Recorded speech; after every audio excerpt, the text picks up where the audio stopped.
Hello, hello. We are live.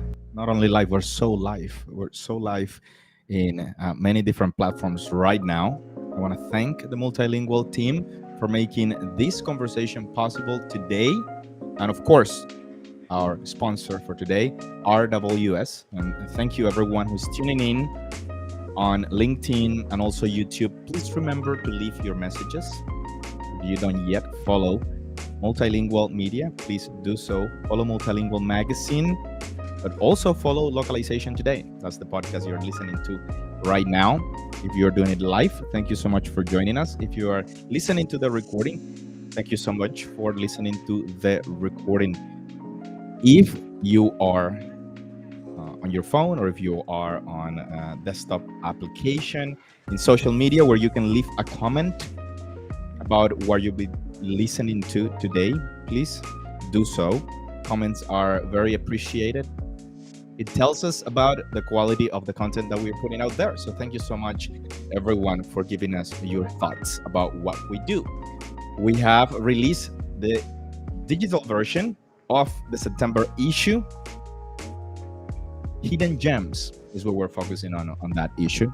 We're talking about professionals in global content industry, language industry, translation, interpretations, professionals that sometimes are hidden to the naked eye. But we're bringing those stories to you. If you have great stories that you want to see in Multilingual Magazine, let us know about those, and we will make sure to include them in future issues. We have an amazing team working every day really hard to send the magazine to over 100 countries, more than 5,000 magazines, which is great. And of course, we are very happy to have people from all around the world today. Ana de Los Angeles, Lima, Peru. Hello, welcome. We also have Anais from Madrid. Hola. Hola, Peru. Hola, Madrid. It's hello. And tell us this morning for us in the Americas, in the afternoons in some places, even night in some others. Let us know where you are tuning in from so that we can see how good of a crowd we have for this topic today. A very exciting topic. Very exciting topic. We are very emocionados. Translate that, please. Very excited. We're very excited to have an amazing conversation, and we'll introduce our speakers for the day very soon. But we have, again, please. Florida, USA, Juan Romero. Hello and welcome. We also had Sherifa from Montreal in Canada. We also have Brazil. Melina, welcome. We also have Tiago Paiva from Vancouver, Canada.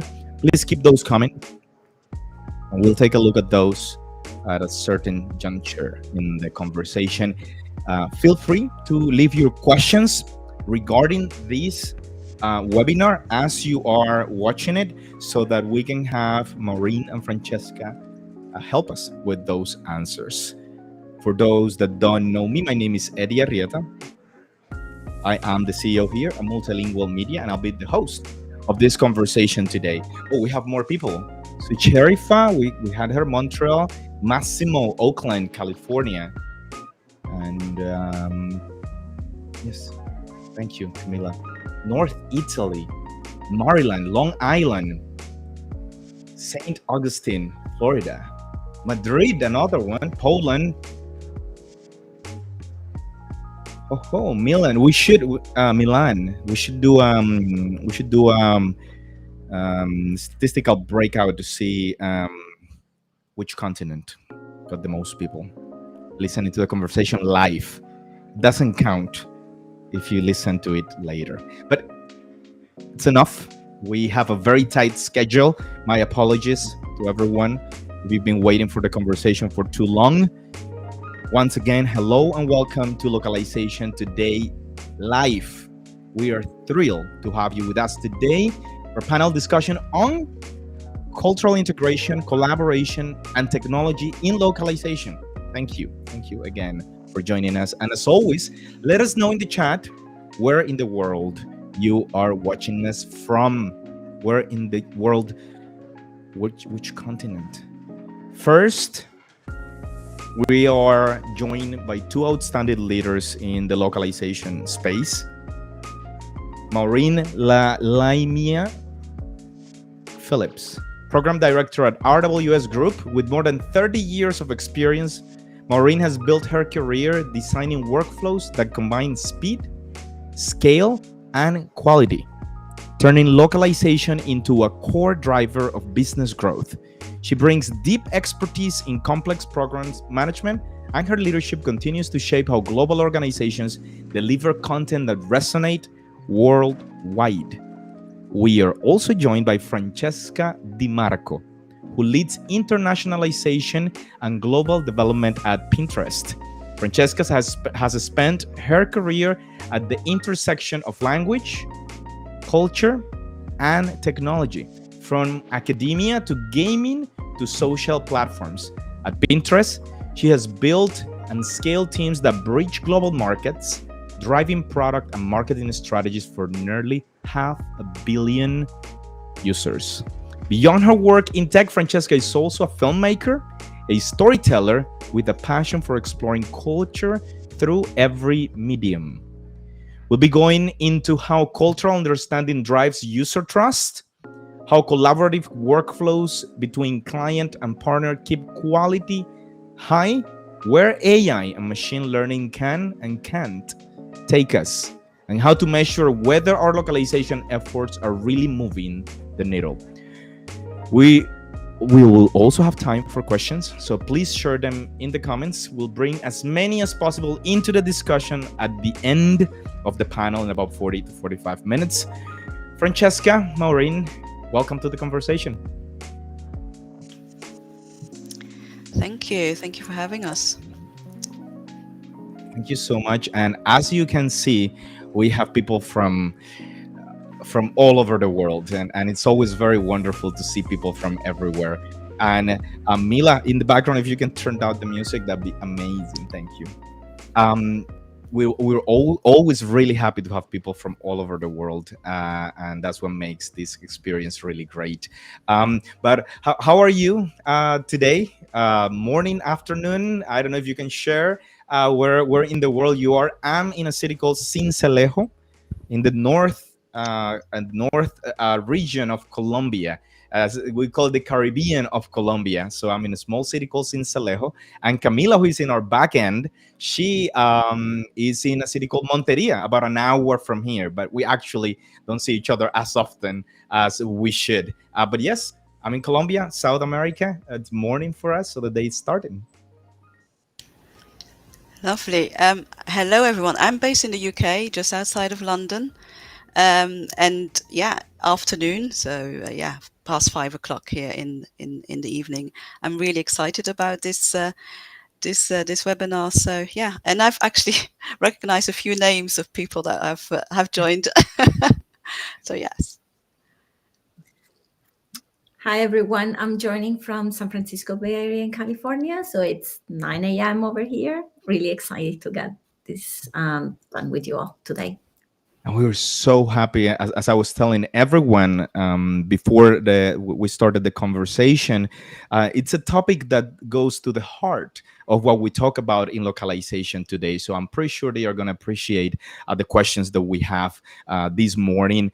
Francesca, to begin with the conversation, your team works across many types of content, from UI strings to legal documentation. Can you share an example where adapting content for cultural nuance, and I love that part, cultural nuance, such as tone, terminology, or legal clarity, where significantly improve the user experience in a particular market? And thank you so much for doing this today. Oh, of course, it's my pleasure. And thank you for that question. One particularly impactful cultural integration example comes from our approach to seasonal content strategy across markets. Early in our international expansion, we observed that our globally distributed content calendar, which was heavily informed by the US holidays and cultural moments, was creating some relevance gaps in key markets. So a perfect illustration of this was our expansion into India, for example, where we identified Diwali as a critical seasonal moment entirely absent from our US-centric calendar. So rather than simply treating it as an add-on campaign, we developed a comprehensive Diwali content strategies with dedicated creative resources, influencer partnerships, merchant activations, and so on. So this wasn't just translating existing content, but it meant creating an authentic celebration of a festival that represents significant planning and inspiration moments for our audience in India. And to execute these in an effective way, we leverage a network of subject matter experts that we hire through RWS, local video editors, graphic designers from our creative team who make targeted adaptation that resonate in an authentic way in each market. So we've implemented a scalable process through templatization of creative frameworks of production workflows, while we're still preserving strategic flexibility for market-specific tailoring. This is a balanced, or we're aiming at building a balanced approach, which allow us to maintain consistency and efficiency while we ensure cultural authenticity. These are small adjustments or seemingly small adjustments. And for example, modifying visual metaphors or adapting color schemes to local cultural associations or reconfiguring layouts. And by doing so, we deliver outsized impact in marketing effectiveness, and simultaneously, we're also addressing potential legal liabilities that might arise from culturally insensitive content. So the key learning for us has been that true localization isn't just adapting what exists; it's building flexibility into our fundamental content architecture. So cultural relevance becomes a core feature rather than an afterthought. This investment in cultural precision pays dividends, not only user engagement, but also in brand trust and legal risk mitigation across our global footprint. Francesca, thank you for that answer. I think many leaders in the audience are really going to appreciate a lot of what's in there, and we will be able to unpack it for the audience in different formats. Maureen, thank you so much for doing this. In localizing Pinterest content from the RWS perspective, of course, where in the workflow is cultural nuance most at risk of being lost, and how do you safeguard against it? Well, for us, for the content we localize for Pinterest and let's say the product UI strings, they particularly require that extra care and caution, and it's sort of a keen attention to detail. And this is from everyone involved, not just the linguist. So, UI strings are um, can be sort of decontextualized among other UI strings, and that require sort of updates on a given day.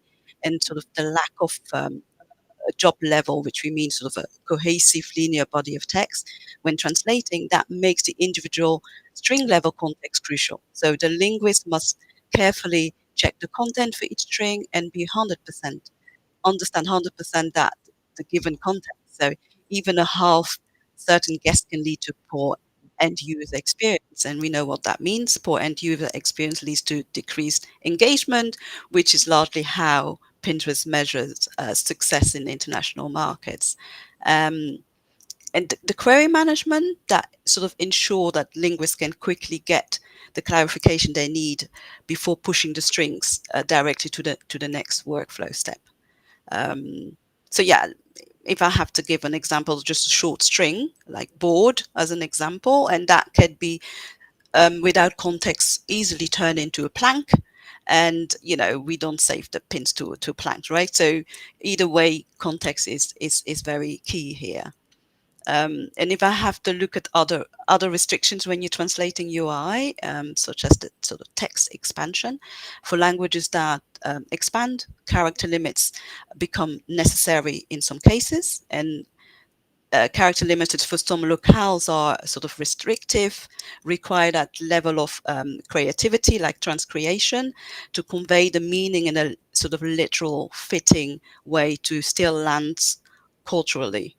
Um, Placeholders can also be tricky because different languages have different grammatical structures, and sometimes source strings need to be rewritten or recoded, accommodate for the requirement of a particular language. And our linguists are diligent about logging queries when this happens, and we work closely with Pinterest team to push changes through a sort of a streamlined way that allow end users to optimally engage with the content in matter of days. So there are many sort of feedback loops in place to ensure swift, smooth transition between all those involved. So yeah, a lot of safeguards are designed and engineered into those strings before we receive them, and that query management helps really to fill the gaps of knowledge understanding without really impeding on the turnaround times.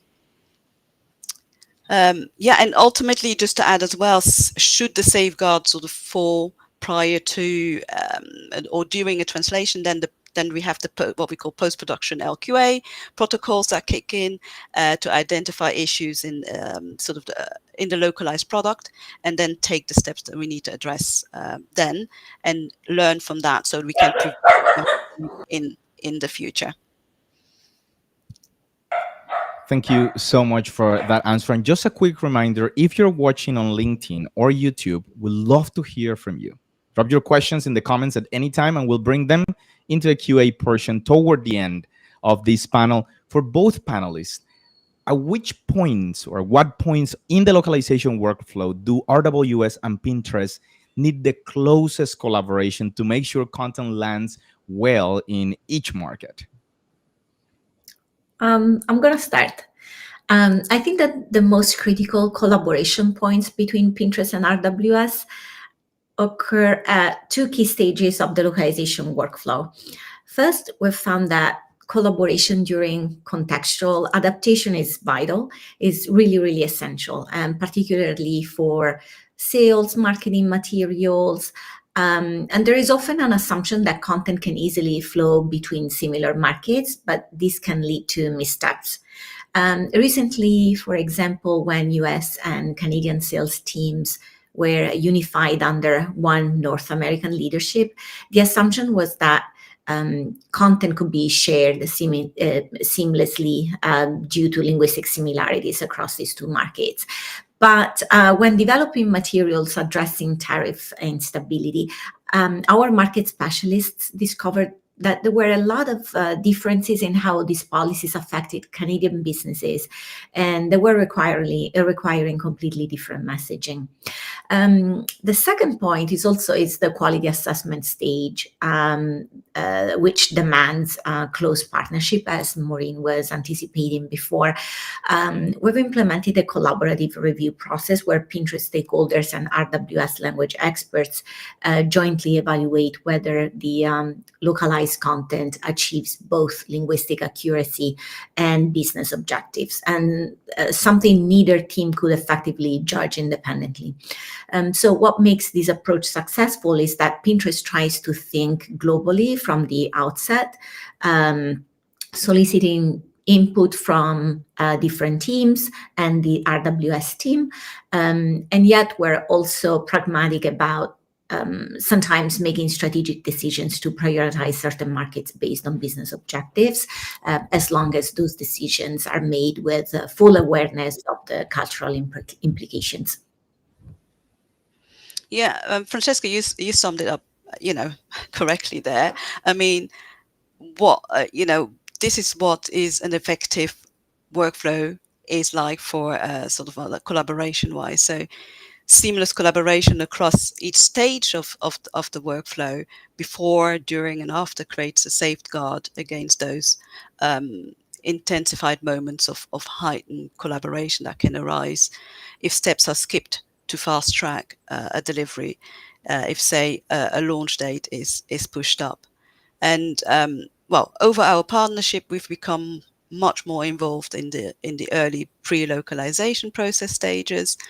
And well, if I have to give an example, sort of the naming feedback is a good example, where we receive these requests when Pinterest is planning to introduce a new product or feature. Our linguists are briefed on the detail and asked to provide insight into how it will translate culturally. We're looking at the functionality, the design, linguistically, and our linguist will flag any barriers to internationalization and or localization. Um, and I must say, their feedback can even impact on the direction Pinterest goes when with naming a product or feature. So they have scrapped entire concept based on our feedback, gone back to the sort of drawing board on the English feature name. So it's a proactive approach, a mature localization module to cover sort of the cultural adaptation into sort of the entire creative process. We've also done audits as another great example where we've helped sort of cultural feedback on early design prototypes so that the product content can be adapted on for specific markets from the outset. It'd be great to also get from both of you a perspective on then what are the three must-have elements, process steps, communication rituals, or shared KPIs that makes this Pinterest RWS partnership run smoothly.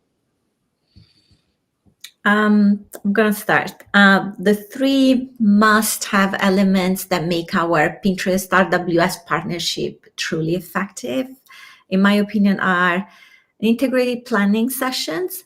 This is when RWS get informed about our quarterly roadmap development. So that allows us to align localization resources with product priorities before deadlines become urgent. Second is a transparent measurement framework with shared KPIs that track not just traditional metrics like turnaround time, linguistic quality, but also business outcomes such as engagement rates of localized content when compared to source material.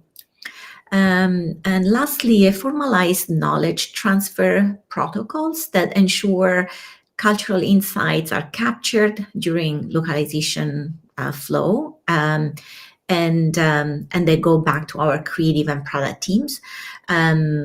And most of them are long tenured linguists, but sometimes we have also new linguists. And so we're creating a virtuous cycle where global thinking becomes embedded in our upstream development process. Yeah, and for me, just to add to what Francesca's saying, agree with what Francesca just said, but as well as sort of trust and transparency, the most important elements are timely and efficient communication protocols, and the use of Pinterest project management tools and communication tools facilitates all this.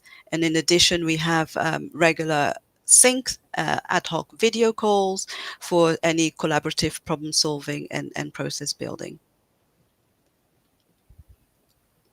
As it should be, and I'm sure I'm getting tons of insights here for our own and the way in which we operate with our partners. Maureen, in your experience, when you're looking to expand into a new market, what are the early alignment steps, such as adapting terminology for local usage, reviewing the regulatory or compliance requirements, or running in-market usability tests?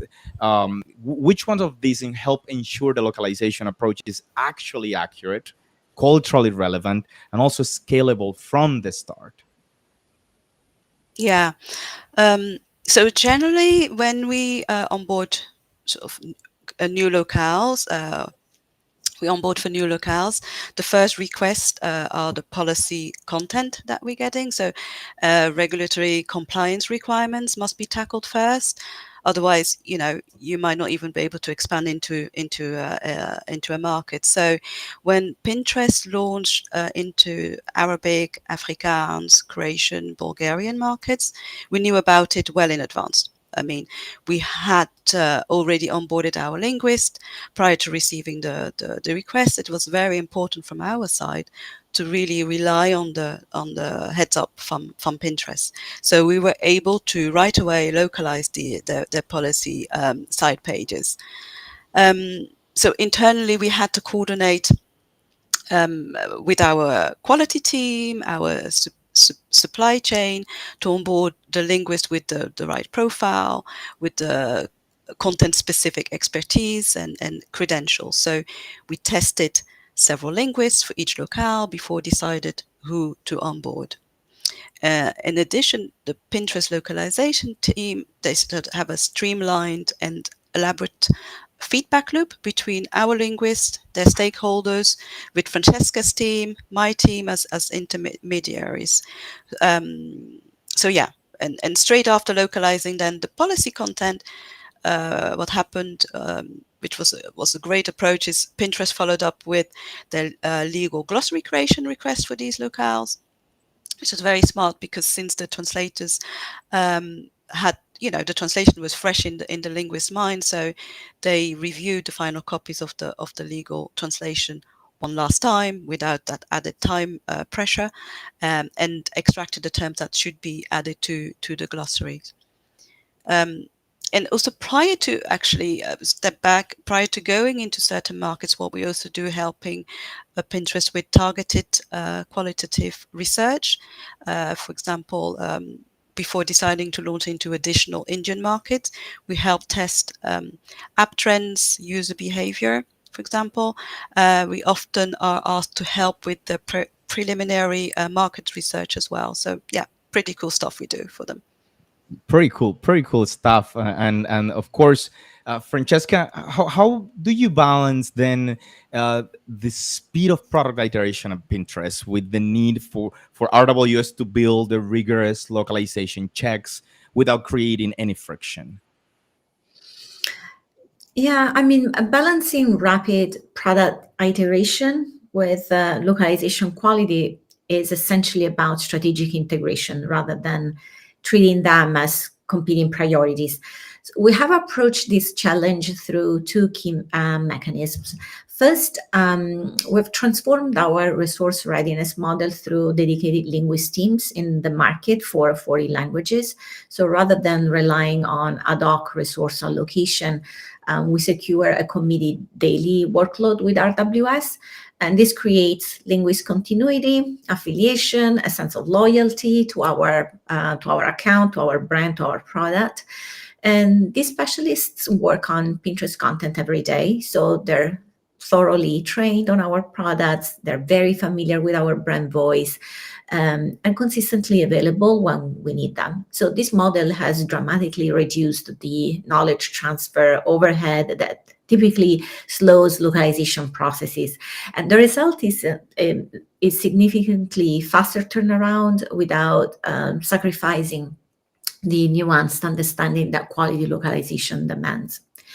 And the second mechanism, our tools integration strategy has been transformative. So we've moved beyond simple file hands-off to create deep technical integration between Pinterest development environments and RWS translation infrastructure. So by implementing real-time API connections that enable continuous localization, our engineers can now push content for translation. They can receive complete assets within the same development sprint, which is 24 hours, while maintaining their velocity and ensuring linguistic quality. So the revenues, the ROI on these investments have been tremendous, have been really substantial. We have reduced the localization lead times while simultaneously we have improved quality metrics. And the key insight was recognizing that speed versus quality is a false dichotomy, because when you address the structural inefficiencies in the localization in the traditional localization model, you have to look at both aspects rather than looking at those two aspects as competing priorities. And thank you, Francesca, for sharing. AI and machine translation can definitely accelerate volume, but and there I am. Where have you seen it trip up on cultural authenticity? How do you put an effective human in the loop safeguard in place? That's a great question. I mean, AI and machine translation have certainly transformed our capacity to handle volume, but the cultural authenticity dimension remains nuanced and very complex. So interestingly, we have observed that AI doesn't just struggle with cultural authenticity. It can actively amplify cultural biases and assumptions if not properly guided. And at Pinterest, where our premium positioning demands tailored content rather than simply high volume, this distinction is really critical. Our highest value content requires cultural resonance that goes beyond linguistic accuracy. So we've implemented a very sophisticated human in the loop approach designed for role specific oversight, where humans focus on what they do best, cultural judgment and contextual awareness, while AI handles volume and repetition. And also we measure the right things. So rather than focusing exclusively on efficiency metrics, we track cultural resonance indicators like regional engagement, deltas between original and adapted content. And those becomes the really key metrics that we care about. And this ensures that we're not sacrificing the premium quality our users expect for mere volume. The most successful approach has been viewing AI not as a replacement for a human cultural expertise, but as a tool that amplifies it. So allowing our specialists to focus on higher order cultural adaptation while AI handles the routine elements of the localization process. Thank you, Francesca. I really, really appreciate your perspective on that. I want to take 1 second to say hello to everyone who continued telling us where they were tuning in from. We have people from many different places around the world. A lot of those in the United States, but of course Europe and South America. Francesca, while we have you at it, and I know this is something that many have asked, and very little answers are provided. Can you mention 1 or 2 KPIs, whether on engagement, retention, or NPS, that you rely on most to prove that localization investments are paying off? Yes. When evaluating localization ROI, we've moved beyond the simplistic metrics to focus on indicators that truly demonstrate cultural resonance and business impact. If I had to prioritize 2 KPIs, retention would unquestionably top the list. Unlike more volatile engagement metrics, retention captures the cumulative effect of user comprehension and cultural fit over time. When users continue returning to our platform in international markets, it's a sign, it signals that the localized experience feels authentic and trustworthy. So we found that while engagement can spike for various reasons, content distribution, algorithm, seasonality, or even viral but unsustainable interest, retention reflects sustained value perception that only comes when localization truly resonates at a cultural level. And the second KPI, we track market-specific conversion deltas on shopping features or other central features. This directly correlates localization quality with revenue impact and helps us prioritize our investments. We have identified specific linguistic patterns and cultural presentation elements that in a meaningful way impact purchase behavior in different markets, allowing us to refine our approach continuously. So that's what's been transformative for our organization, is linking these localization metrics directly to business outcomes rather than treating them as isolated language quality indicators. And this approach has elevated localization from a compliance function to a strategic driver of international growth. Thank you, Francesca. Maureen, And it sounds like you yeah, want to say something. yeah, well, I don't know if you want to hear my perspective as well. Of course. um, well, from our perspective, so in addition to what we call the NPS, which is the Net Promoter Score, for us, the two other KPIs that we use to measure success and that are relevant to Pinterest are the on-time delivery and quality. So on-time delivery tracking is important for Pinterest to know how quickly string updates are being pushed through to the users. So we have committed to turn around 1,000 words, sometimes more, daily for 41 languages, which is not an easy task. So we track our on-time delivery at a project level and at the language level. And the language level on-time delivery is the metric that proves our reliability as a partner. So for a language to be considered on time, the entire workflow must be completed, delivered within 24 hours across all jobs included in that daily project. So yeah, I'm proud to say that the team, my team works hard to keep the on-time delivery score high. On average, we achieve about 97% delivery of the languages on time daily. And the quality KPI, as mentioned, is important. We have our established quality framework to ensure that our linguists deliver the quality translation on Pinterest's most visible content types, whether it's products, strings, a website, and it gives then our quality team the data they need to really swiftly act upon languages that required. Again, I'm very proud of the quality team. They work hard to provide high quality deliverables, and the average quality trend has been sort of staying at 96% for the past quarters. So yeah, that's what I wanted to add. Happy to hear, and thanks for sharing. Of course, I have another question there. And how do you set realistic targets for markets with scarce historical data? Do you benchmark against similar locales, or you start with qualitative user research?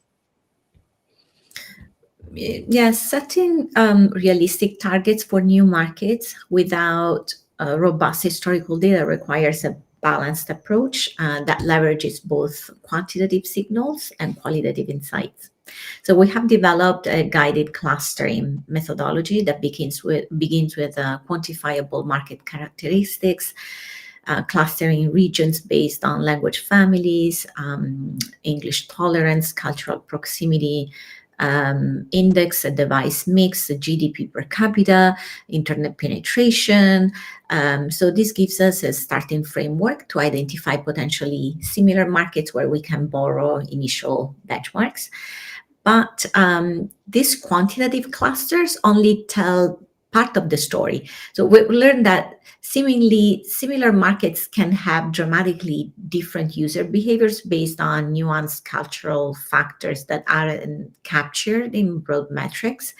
And this is where targeted qualitative research becomes really essential, and not as an afterthought, but as a critical validation mechanism.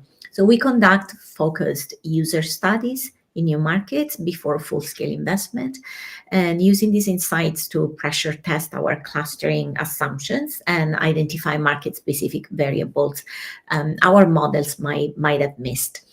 This approach has significantly improved our forecasting accuracy for a new market entry, so avoiding both the overly optimistic projections that lead to disappointing results and the overly conservative estimates that might cause instead to underinvest in promising regions.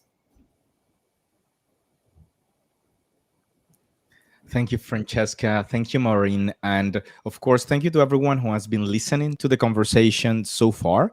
We still have some time in this conversation and if Maureen and Francesca are okay with it, we'll open up the forum for questions from the audience. We are going to be selective, of course. A few of those queries we'll probably respond to after the recording.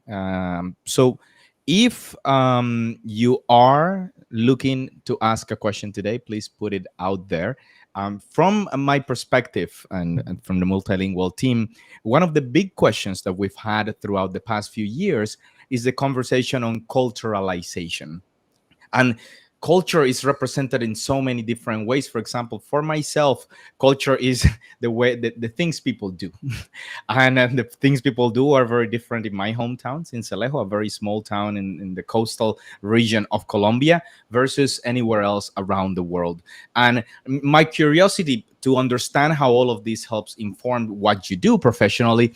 What is culture to you? If anyone wants to take on this question from the multilingual perspective, which is a topic, as I mentioned, that it's driving a lot of our conversations for our audience. Um, so personally, culture is it's a mixture. For me, I'm based in the UK, but I'm French, but also half Dutch. I'm from South America, by the way, Eddie. I was born in a small country called Suriname. So culture could be. I look at it as any particular things that are done in that country that represent that country. And for me, if I think of Suriname, the Surinamese culture is all around anything they love about around food, about dancing. So yeah, that's how I see what culture is from my perspective. I'm gonna add that for us, in like in a very operational sense, it means adapting all the elements that have a cultural meaning. So visual elements, colors, imagery, symbols, um, cultural values, sensitivity. So whatever has a cultural meaning would need to be adapted. And I mentioned before the seasonal content strategies that are built around market-specific cultural moments.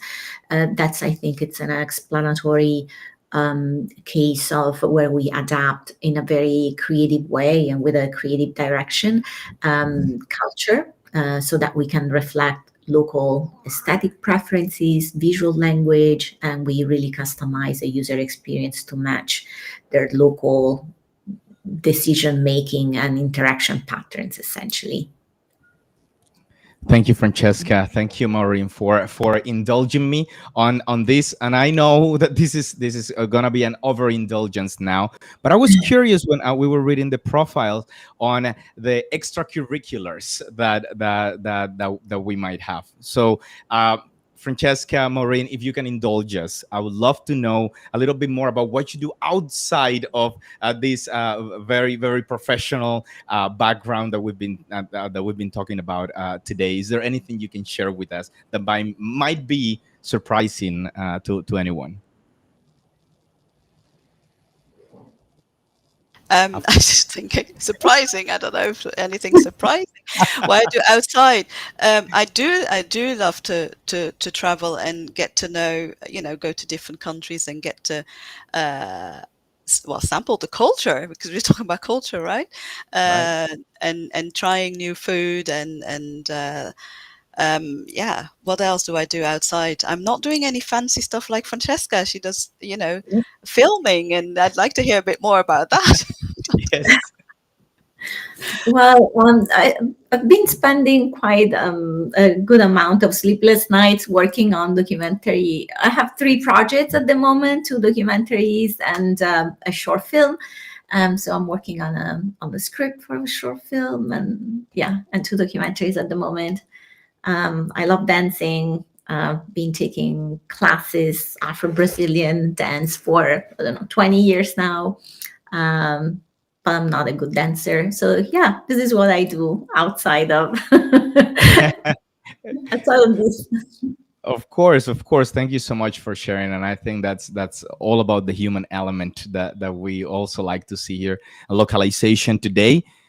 I don't see any of the questions that we would have gotten it. But I don't know if there is anything else anyone in our audience believes we haven't covered. If that's it for today, I will say goodbye unless there are any thoughts. I think it was really great to have a conversation with you, Maureen. Francesca, will hope to have you again live, hopefully as well, in different scenarios here in Multilingual Media.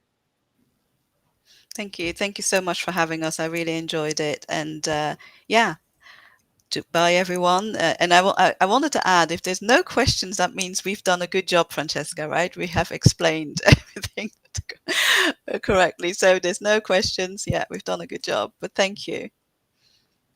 Thank you so much for having us and for the conversation. Yes, I would say there's one question that I think we could have just one, right?